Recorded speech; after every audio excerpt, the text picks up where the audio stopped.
ලැබුවා අලුත් අවුරුද්ද වාසනාවන්ත සියලු ප්‍රාර්ථනා ඉෂ්ට වෙන සුබ අලුත් අවුරුද්දක් එන්න කියලා මගේ යාළුවෝ හැමෝටම ප්‍රාර්ථනා කරනවා. ඉතින් ගොඩාක් කාලෙකට පස්සේ තමයි වීඩියෝ එකක් කරන්න පුළුවන් වෙන්නේ. මොකද පහුගිය ටිකේ ගොඩාක් හිතු කාරණා තිබුණා. ඇත්තටම වීඩියෝ එකක් කරන්න තරම් එච්චර හොඳ මූඩ් එකක් තිබුණේ නැහැ. අවංකවම කියනවා. ඉතින් එහෙම තමයි ජීවිතේ ගොඩාක් හැල හැප්පීම් වලට මුහුණ දීලා යන එකක් මේක. මේ සංසාර චක්‍රය වගේ එකක්. ඒක අපි හැමෝටම පොදු ලෝක ධර්මතාවයක්. ඉතින් ඒ වගේ දේවල් එක්ක අලුත් අවුරුද්දක් ලැබුවා. මගේ යාළුවෝ හැමෝටම සුබ අලුත් අවුරුද්දක් වෙන්න කියලා ප්‍රාර්ථනා කරනවා. හැමෝගෙම ප්‍රාර්ථනා ඉෂ්ට වෙන්න කියලා.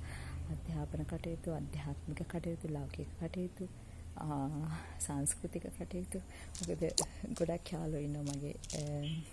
එතකොට යෝග දර්ශනය හදාරන, එතකොට දෙකම හදාරන, එතකොට කලාව පැත්තෙන්, නර්තනය පැත්තෙන් ඉන්න යාළුවෝ ඉන්න මේ හැමෝගෙන් බලාපොරොත්තු ඉෂ්ට වෙන්න කියලා ප්‍රාර්ථනා කරනවා. නිරෝගී සම්පත් ලැබෙන්න කියලා ප්‍රාර්ථනා කරනවා. මොන දේවල් ආවත් ජීවිතේට නිර්භීතව ශක්තිමත්ව මුහුණ දෙන්න කියලා ප්‍රාර්ථනා කරනවා.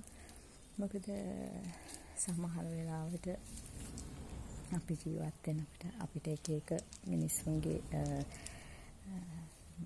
පීඩන වලට අක් වෙනවා. මානසික පීඩන ඉතාම ගැඹුරුයි. මොකද ඒවා හරි දරා ගන්න අමාරුයි. ඉතින් මොනවානත් මගේ යාළුවනේ ඒ හැම දෙයක්ම දරා ගන්න පුරුදු වෙන්න. සංසාර ගමනට අපි ප්‍රයත්න කරන්න ඕන පාරමිතාවක් ඒක. දරා ගැනීම. විශේෂයෙන්ම කාන්තාවක් විදිහට. අම්මා කෙනෙක් විදිහට, සහෝදරියක් විදිහට, මිතුරියක් විදිහට, ගුරුවරියක් විදිහට ඔය කියන හැම භූමිකාවකදීම අපිට දරා ගන්න සිද්ධ වෙනවා. බේදක් විදිහට.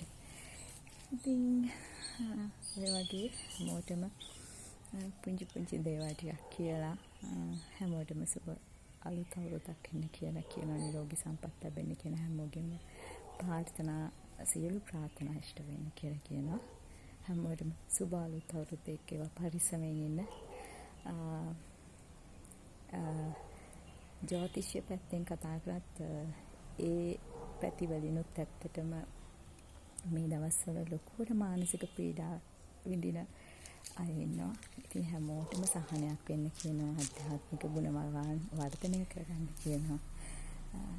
ඉවසීම ප්‍රගුණ කරගෙන ඉන්න. කාලය හැම දෙයකටම හොඳ පිළිතුරු ලබා දෙනවා. කාලය එක තැනක තියෙන්නේ නැහැ. ඒක ගමන් කරන අපේ ජීවිතේ වගේම කාලය ගෙවෙනවා. ඒ නිසාම ඒක හොඳ කාරණාවක්. සතුටට කාරණාවක්.